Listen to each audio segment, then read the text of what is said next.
La muerte de Moisés, el llamado de Josué. El sol aún se posaba sobre el desierto moabita cuando la noticia se extendió silenciosamente entre los ancianos: el tiempo de Moisés había llegado a su fin. No por enfermedad ni debilidad, sino por decreto directo del Todopoderoso. La generación que había caminado 40 años bajo el liderazgo de aquel hombre sabía que algo sagrado estaba a punto de suceder, algo que cambiaría definitivamente el rumbo de la nación. El aire parecía más denso, como si el cielo mismo aguardara para presenciar uno de los momentos más solemnes de la historia de Israel. Al cruzar el campamento, un silencio inquietante envolvió al pueblo. Aún no había lágrimas, solo la silenciosa certeza de que Dios estaba a punto de cerrar un ciclo y abrir otro. El desierto, tan acostumbrado a tormentas de arena y gritos lejanos, parecía ahora reverenciar al profeta que tantas veces había intercedido por Israel.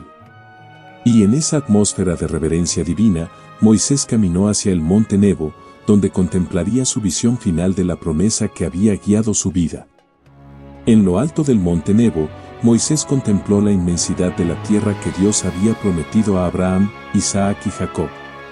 Sus ojos, aún tan fuertes como en el vigor de su juventud, escudriñaron las colinas, los valles y los ríos caudalosos, testimonio de la fidelidad divina. Sabía que no entraría, pero también sabía que su misión estaba cumplida. La paz que descendió sobre su espíritu no era humana, provenía directamente del Señor, quien lo había acompañado desde la zarza ardiente hasta ese momento final. Dios le habló con ternura y autoridad, reafirmando la promesa y declarando que su vida había llegado al momento señalado por el mismo Creador. Moisés no se resistió, no discutió, no pidió más tiempo. Simplemente se rindió al mandato de quien lo moldeó como libertador, profeta y líder. El viento sopló sobre la montaña como si se llevara el último aliento del siervo fiel. Y allí, sin testigos humanos, el Señor tomó el espíritu de Moisés. No hubo dolor ni agonía. Fue como si el cielo mismo lo condujera a su descanso eterno. Su cuerpo fue enterrado por Dios mismo en un lugar desconocido, preservado de la idolatría y la profanación. El misterio de su tumba se convirtió, para Israel, en una señal más de que su vida fue perfectamente guiada por manos divinas. Cuando la noticia llegó al campamento, el lamento se extendió como un trueno silencioso. Durante 30 días, Israel lloró por Moisés. Lloraron por el líder que desafió al faraón, por el hombre que alzó su vara contra el mar rojo y por el intercesor que imploró por la vida del pueblo una y otra vez. Era el fin de una era, y todos sabían que nada volvería a ser igual después de ese duelo. Mientras el pueblo lloraba, Josué permaneció aislado, lidiando con el inmenso peso de la responsabilidad que ahora pesaba sobre sus hombros. Dios lo había preparado durante años, moldeándolo en los campos de batalla, en las tiendas de reunión y en conversaciones silenciosas con Moisés. Pero aún así, el miedo lo atenazaba. ¿Cómo podría guiar a millones de personas después del legado del mayor profeta que Israel haya conocido? Fue en ese momento de incertidumbre que la voz del Señor rompió el silencio que rodeaba a Josué, con fuerza y dulzura. «Sé fuerte y valiente», declaró Dios. No era una sugerencia, sino una orden que conllevaba la promesa de la presencia divina. El mismo Dios que había caminado con Moisés ahora caminaría con él. Josué sintió que su corazón temblaba, no de miedo, sino de reverencia. Dios reafirmó entonces la misión: guiar a Israel a través del río Jordán, entrar en la tierra de Canaán y obedecer fielmente las leyes que Moisés había dado. El destino de la nación no dependía de la fuerza militar, sino de la obediencia absoluta al Señor. Josué comprendió que el liderazgo no nace del talento, sino de la sumisión a la voluntad divina. Y allí, en medio del silencioso desierto, su espíritu comenzó a arraigarse. La muerte de Moisés y el llamado de Josué revelan que el plan de Dios nunca cesa con la partida de un siervo. Él levanta nuevos líderes, prepara nuevos caminos y fortalece a quienes están dispuestos a obedecer. Y así como Josué recibió la valentía divina para seguir adelante, cada persona está llamada a confiar en que Dios mantiene el control, incluso cuando las circunstancias cambian y los gigantes parecen más grandes que nunca.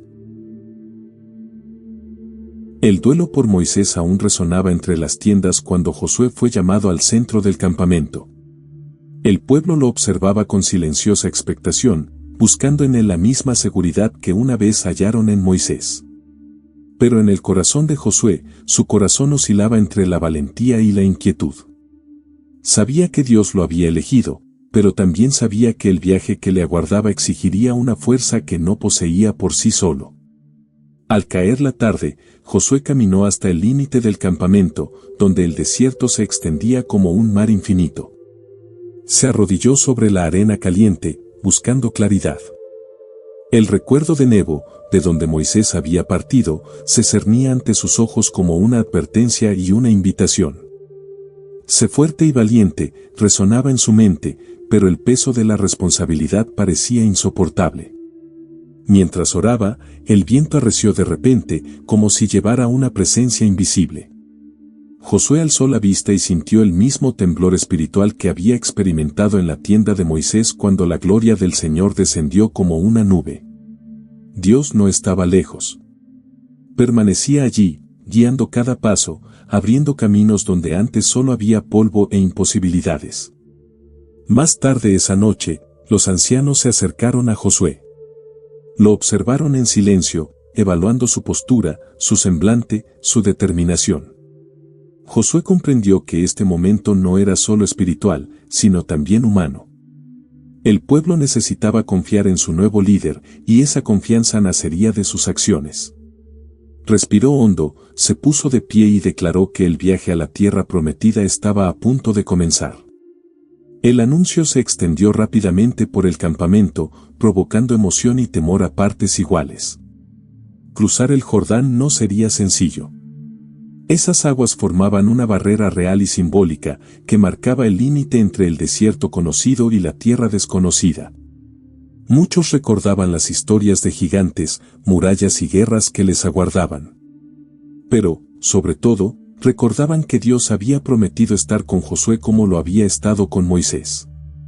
A la mañana siguiente, Josué convocó a los oficiales y les ordenó recorrer el campamento con instrucciones claras. Todos debían prepararse, pues en 3 días cruzarían el Jordán. Sus palabras provocaron murmullos, pero también reavivaron la esperanza. Ya no era momento de lamentar el pasado, era momento de avanzar. Dios estaba guiando a Israel hacia el cumplimiento de una antigua promesa. Mientras observaba al pueblo avanzar, Josué sintió una vez más el peso de su misión. Recordó las batallas contra los amalecitas, las horas que pasó con Moisés, las historias de fe que había escuchado desde su juventud. Todo culminó en ese momento. Su liderazgo no fue casualidad, sino el resultado de años de preparación silenciosa, moldeados por la obediencia y el servicio. Esa noche, mientras contemplaba el campamento iluminado por las fogatas, Josué se dio cuenta de algo que lo conmovió profundamente. A pesar del miedo, el pueblo estaba dispuesto a seguirlo. El duelo se había transformado en expectativa. La muerte de Moisés no había paralizado a Israel, solo los había impulsado a un nuevo capítulo. Dios estaba escribiendo la continuación de su obra a través de él. Con un corazón más firme, Josué se puso de pie y agradeció a Dios la oportunidad de liderar. Sabía que la valentía no provendría de su propia fuerza, sino de la presencia divina. Su mayor desafío no sería derrotar a los enemigos externos, sino permanecer fiel a la ley dada por Moisés, sin desviarse ni a la derecha ni a la izquierda. La transición entre Moisés y Josué revela que Dios no abandona a su pueblo en tiempos de cambio. Guía cada etapa con sabiduría y prepara nuevos líderes para nuevos caminos. Al igual que Josué, cada persona está llamada a afrontar su propio Jordán con fe, recordando que la verdadera fuerza no proviene de la confianza en uno mismo, sino de la certeza de que Dios camina delante, abriendo caminos que parecían imposibles. Amaneció, envuelto en un tenso silencio, mientras Josué se levantaba antes de que el campamento despertara. El cielo aún estaba oscuro, pero un tenue rayo de luz anunciaba el nuevo día que cambiaría el destino de Israel. Caminó hasta la otra orilla del Jordán, observando el río correr con fuerza, alimentado por las inundaciones estacionales. A ojos humanos, cruzar parecía imposible. Para Josué, era el lugar exacto donde Dios demostraría una vez más su poder ante toda la nación. El campamento comenzó a avanzar lentamente, y grupos de familias salieron de sus tiendas para presenciar lo que estaba por venir. El viento traía el aroma del agua y el murmullo distante de la corriente, recordándoles que enfrentaban un desafío tan grande como el Mar Rojo lo había sido para sus padres. Muchos miraban a Josué con ansiedad, buscando alguna señal de seguridad en él. Josué, sin embargo, mantuvo la mirada fija en la promesa divina, aunque su corazón latía más rápido. Los sacerdotes se acercaron portando el Arca de la Alianza, el símbolo más sagrado de Israel, donde la presencia de Dios se manifestaba de forma tangible e indescriptible.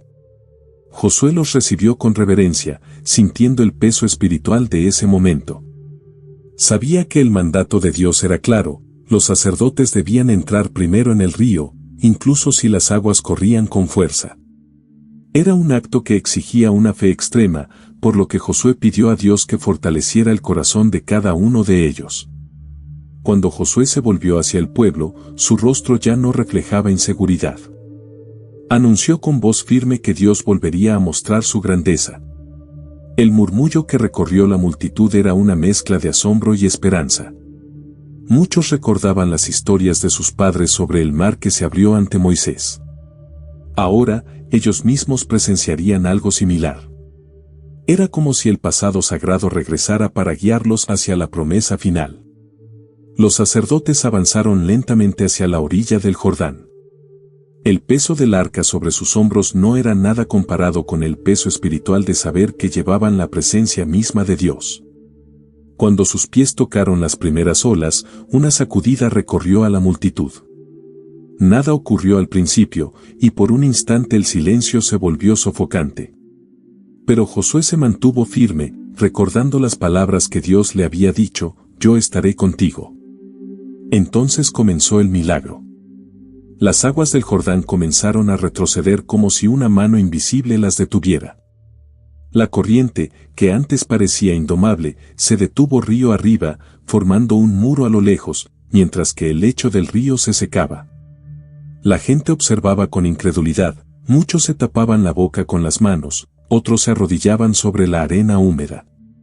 Era imposible negarlo: el Dios que había caminado con Moisés ahora caminaba con Josué. Los sacerdotes avanzaron hasta el centro del lecho seco del río y se mantuvieron firmes, sosteniendo el arca.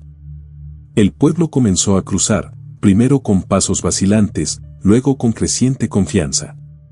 Los niños señalaban el muro de agua, maravillados. Las mujeres cargaban sus pertenencias con lágrimas en los ojos. Los hombres caminaban en reverente silencio, conscientes de que vivían un capítulo decisivo en la historia de Israel. Cada paso en el lecho seco del río era un paso hacia el cumplimiento de la promesa. Josué observaba todo con profunda emoción. Sabía que este momento transformaría su liderazgo. Dios estaba confirmando ante todo Israel que Josué había sido elegido para guiarlos. El miedo que lo había acompañado desde la muerte de Moisés comenzó a disiparse, reemplazado por una serenidad y valentía. Finalmente comprendió que no necesitaba ser como Moisés, bastaba con obedecer fielmente la voz de Dios. Cuando los últimos grupos terminaron de cruzar, Josué ordenó a 12 hombres que fueran al centro del río a buscar 12 piedras grandes, una por cada tribu. Estas piedras se usarían para construir un monumento, un testimonio para las generaciones futuras. Ningún israelita debía olvidar que Dios había abierto el Jordán ante ellos con el mismo poder con el que había abierto el mar. El cruce no fue solo físico, sino también espiritual, marcó el inicio de una nueva etapa para la nación. Al caer la tarde, cuando los sacerdotes finalmente abandonaron el cauce del río, las aguas regresaron con fuerza, bloqueando el paso tras ellos. El pueblo observó cómo se restablecía el cauce normal y comprendió que Dios había sellado el comienzo de una nueva era. El campamento en Gilgal se estableció, y bajo el cielo estrellado, Israel descansó seguro por primera vez en la tierra prometida.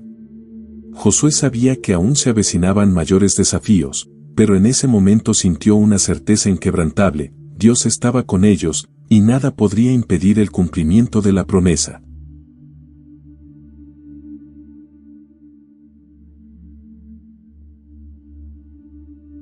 La mañana siguiente amaneció en Gilgal con un silencio reverente. Los israelitas despertaron lentamente, aún intentando comprender la magnitud de lo que habían presenciado el día anterior.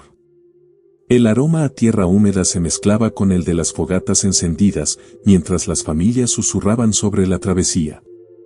Para muchos, era la primera vez que se sentían seguros fuera del desierto. Para otros, la realidad de estar en territorio enemigo les traía una mezcla de miedo y anticipación. Josué caminó entre las tiendas, observando cada expresión, consciente de que este milagro había fortalecido al pueblo, pero también exigía una nueva postura espiritual.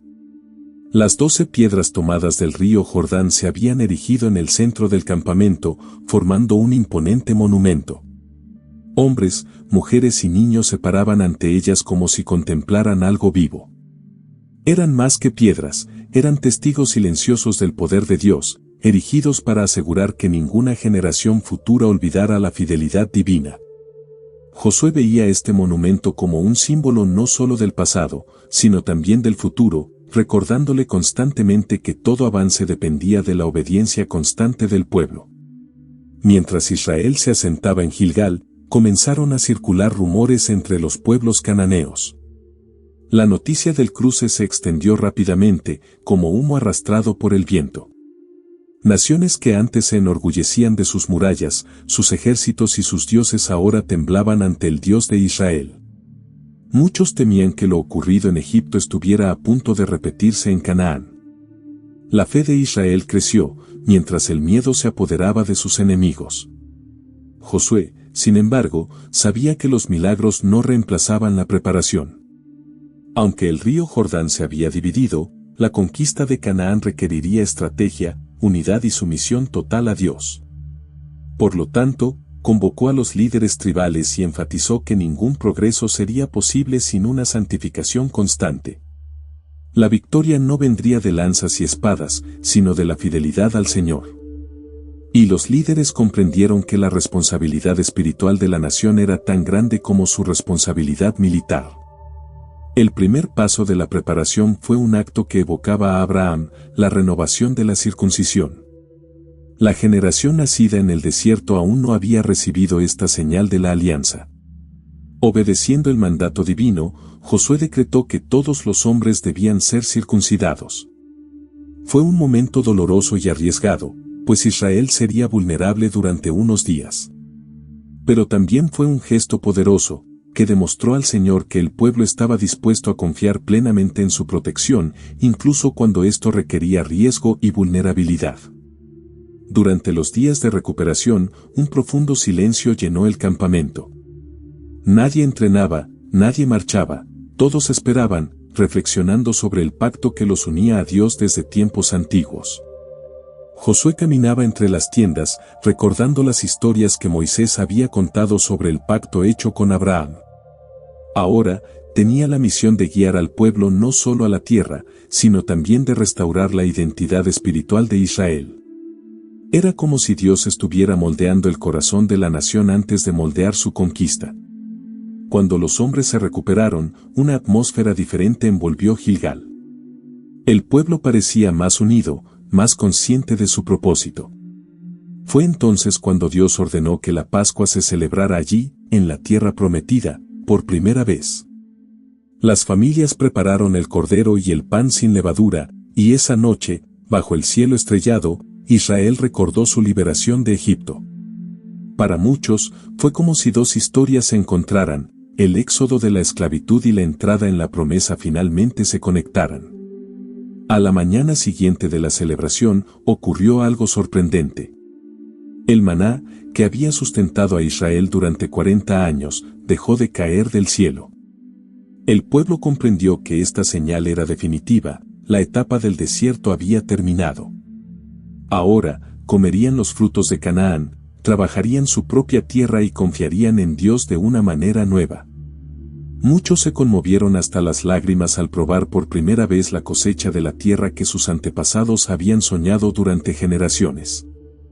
Fue durante uno de esos días tranquilos que Josué decidió caminar solo cerca de Jericó, buscando orientación para sus próximos pasos. Al observar las imponentes murallas a lo lejos, reflexionó sobre la magnitud de aquella primera batalla.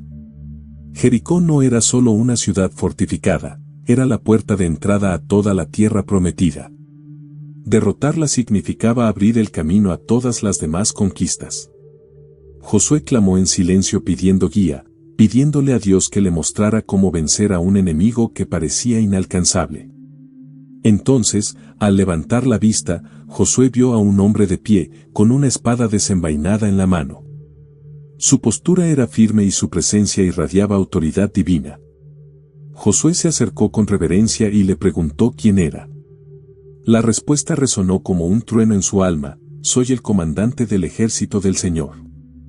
El corazón de Josué se ablandó en ese momento al comprender que no estaba solo.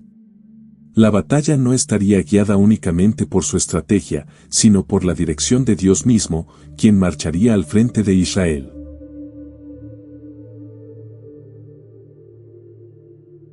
Jericó se alzaba ante Israel como una fortaleza inexpugnable.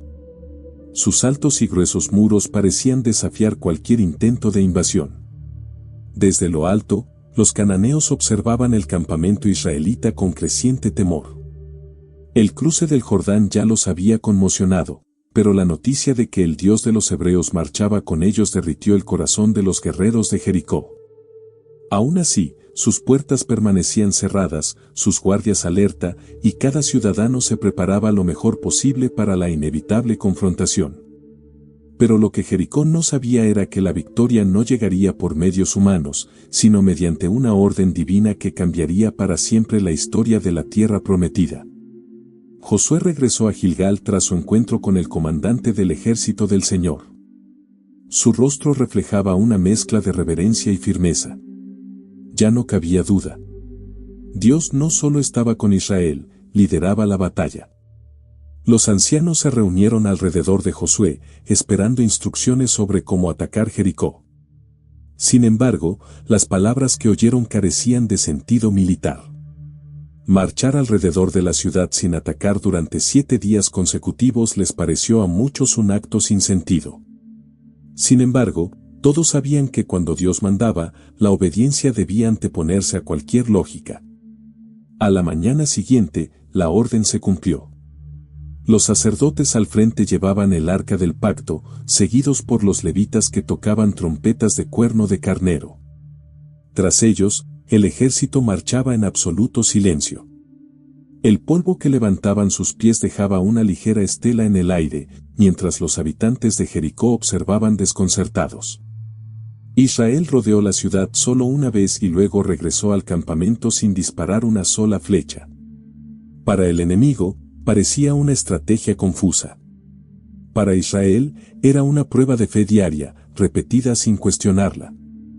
El segundo día se repitió como el primero, al igual que el tercero, el cuarto y el quinto. El silencio obediente del pueblo contrastaba con los tensos susurros dentro de Jericó, donde el miedo y la confusión crecían como una tormenta a punto de estallar.